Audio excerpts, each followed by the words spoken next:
So hello guys, this is my new video. In this video I am going to explain that how to stop wasting your time.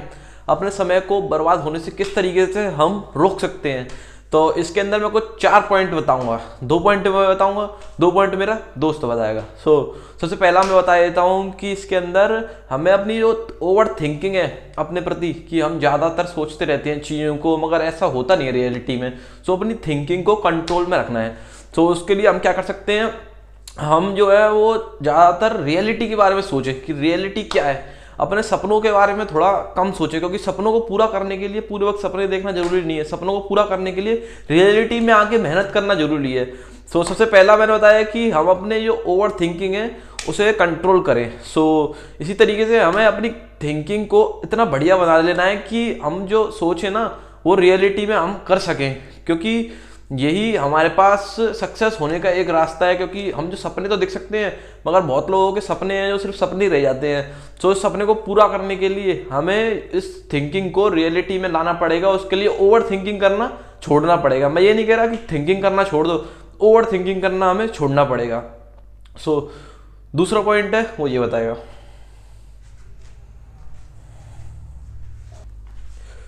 Hello, मैं हूं अतुल का दोस्त, और इसके अंदर मैं बताऊंगा सेकंड पॉइंट। जैसे कि अतुल ने बता दिया, फर्स्ट पॉइंट था कि अपना जो है बता दिया control your thinking, over thinking को कंट्रोल करो, ठीक है। सेकंड पॉइंट है हमारे पास अपने टाइम को एनालाइज करो कि हम कितना टाइम किस चीज़ को देते हैं, इफेक्टिव स्टडी हमारी कितनी है। जैसे कि हमने एग्जाम्पल लिया कि हम पढ़ने के लिए बैठे और हमने टाइम कैलकुलेट करना स्टार्ट कर दिया वहां से कि हम बैठे 12 बजे और 12 बजे से हमने 4 बजे तक पढ़ा, तो कितने घंटे हो गए? 4 घंटे। हमने क्या एक्चुअली 4 घंटे पढ़े? नहीं। इफेक्टिव स्टडी कितनी रही उसको कैलकुलेट करना है हमें, कि इसके अंदर 4 घंटों के अंदर हम कितनी बार उठ के गए, कितनी बार हमने टाइम वेस्ट करने के लिए फोन उठाया, कितनी बार हमने क्या कुछ नहीं किया। उस टाइम को अगर हम इसमें से टाइम को घटा दें तो हमारे पास इफेक्टिव टाइम हार्डली 1.5 घंटा या फिर 2 घंटे ही निकलेगा 4 घंटे में से। इस इफेक्टिव टाइम को कैलकुलेट करिए हर एक चीज में। ये तो हमारे पास स्टडी हो गई। दूसरा है, हम किसी भी चीज के अंदर कैलकुलेट कर सकते हैं कि हमने इस टाइम में इस चीज में इतना टाइम दिया, क्या वो इतना टाइम के लिए वर्थ इट थी कि नहीं थी। वर्थ इट नहीं थी ना, तो इसको सोचिए कि अपना टाइम कितना वेस्ट कर रहे हैं हम 24 घंटे में से, क्योंकि हमारे पास वैसे बहुत कम टाइम रह गया। 3rd ईयर है और 4th ईयर में प्लेसमेंट है, और फिर उसका गेट एग्जामिनेशन भी निकालना है, इंजीनियरिंग सर्विस एग्जामिनेशन भी। अपना जिस तरीके का गोल होगा उस तरीके के लिए हमारे पास कम टाइम है। अगर हम सोच के चल रहे कि हमारे पास बहुत टाइम है, तो definitely you will not achieve your goal. Definitely I will. इस तरीके से हम टाइम को कैलकुलेट करें कि किस टाइम पे हम कितना हार्ड पुट कर रहे हैं उसके अंदर कि नहीं कर रहे, क्योंकि इसको बहुत ही ज़्यादा टाइम की ज़रूरत है और बहुत ही ज़्यादा कंसंट्रेशन की ज़रूरत है। तो कंसंट्रेशन हमारी इन्हीं सब छोटी छोटी स्टेप्स को फॉलो करके हमारी बनेगी, क्योंकि ये ऐसा नहीं है कि कुछ एकदम से कुछ हो जाएगा। एकदम से कभी कुछ नहीं होगा। इसके अंदर हमें स्मॉल स्टेप्स को लेके जाना होगा, वही हमारे पास सक्सेस की रास्ता बन सकती है। तीसरा पॉइंट बताएगा ये।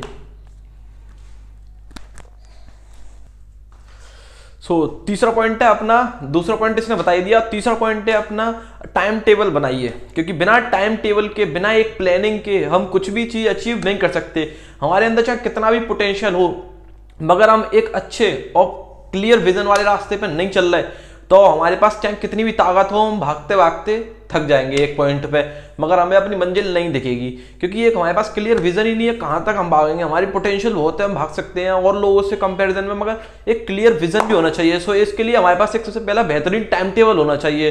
कुछ इस तरीके का टाइम टेबल जिसके अंदर हमारी प्रायोरिटी वाली चीजें सबसे ज्यादा हो और जो टाइम वेस्ट करनी चाहिए वो सबसे कम हो। इसके अंदर हम इस तरीके से टाइम टेबल बना सकते हैं कि उठने के बाद हम अपनी उन चीज़ों को कर सकते हैं रिवाइज जो कि हमने अगले दिन करी है, क्योंकि revision is the most important thing that you have to crack in any examination. Revision is very important. सबसे पहला हम रिवाइज कर सकते हैं। दूसरा कि हम एक रात पहले ही टाइम टेबल बना सकते हैं कि हमें उस अगले दिन क्या क्या करना है, क्योंकि नए फ्रेश टॉपिक को करने के लिए एक एनर्जी चाहिए होती है। उस एनर्जी को हम अगर एक रात पहले ही सोचें और उसको सोच के सोएं, तो हमारे कहीं ना कहीं वो माइंड के अंदर चलता रहेगा कि हमें ये कंप्लीट करना है। उसके प्रति हमें एक्साइटमेंट रहेगी और उस एक्साइटमेंट में हम बहुत ही अच्छा परफॉर्म कर सकते हैं। सबसे पहला हम इसके लिए टाइम टेबल बना सकते हैं कुछ इस तरीके से कि सबसे पहले रिवाइज करें हम, और उसके बाद हम कुछ नया टॉपिक उठाएं, उसको हम शाम तक कंप्लीट कर दें। जैसे कि मैं अभी जो है वो बियरिंग स्टार्ट करा है मैंने, मान लो जैसे कि एग्जांपल ले लेता हूं मैं अपना कि मैंने बियरिंग स्टार्ट किया है। बियरिंग में स्टार्ट करूंगा उसके नोट्स पढ़ूंगा, बुक में से पढ़ूंगा, प्रीवियस ईयर क्वेश्चन करूंगा, शाम तक इस टॉपिक को खत्म कर दूंगा। सो ये रहा अपना टाइम टेबल। उसके बाद हमने रिवाइज किया था जो हमने पहले पढ़ा था, मतलब कि गियर। सो हमने उसको रिवाइज किया और अभी हमने नया टॉपिक स्टार्ट किया, उसके भी शॉर्ट नोट्स बनाएंगे। सो इस तरीके से एक टाइम टेबल था जिसके अंदर प्रेफरेंस थी हमारी स्टडी, तो उसको हमने सबसे पहले प्रायोरिटी में रखा। सो टाइम टेबल अपने तरीके से अकॉर्डिंग बना सकते हैं।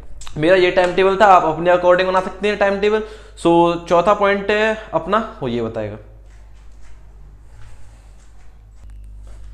सो तीसरा पॉइंट बता दिया तुमने कि हम टाइम टेबल बना सकते हैं। और चौथा पॉइंट है हमारे पास कि हम तो चौथा टाइम टेबल, तो चौथा पॉइंट है हमारे पास कि हम स्मॉल गोल्स बना सकते हैं। जैसे कि आज पूरे दिन के बाद हमें शाम तक कहाँ होना है।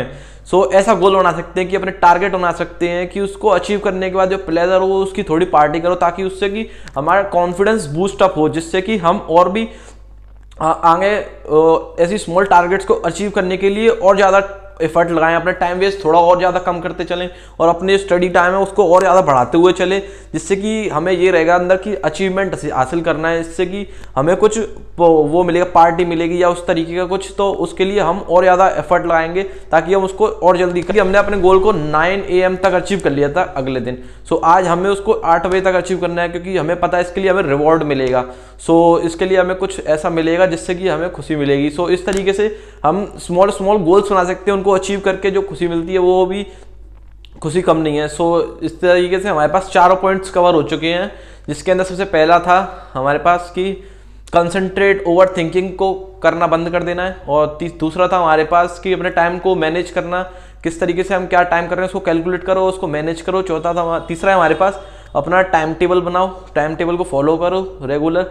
और चौथा है हमारे पास कि स्मॉल टारगेट्स बनाओ, ताकि उन टारगेट्स को अचीव कर लेंगे तो हमें जो प्लेजर मिलेगा वो अलग लेवल का होगा। ये 4 पॉइंट फॉलो करो, क्योंकि स्टेप बाय स्टेप हमें एक बहुत बड़ा गोल अचीव करना है। उसके लिए ये सब चीज़ें काम आएंगी। आज की वीडियो यहीं तक। जय हिंद, जय भारत।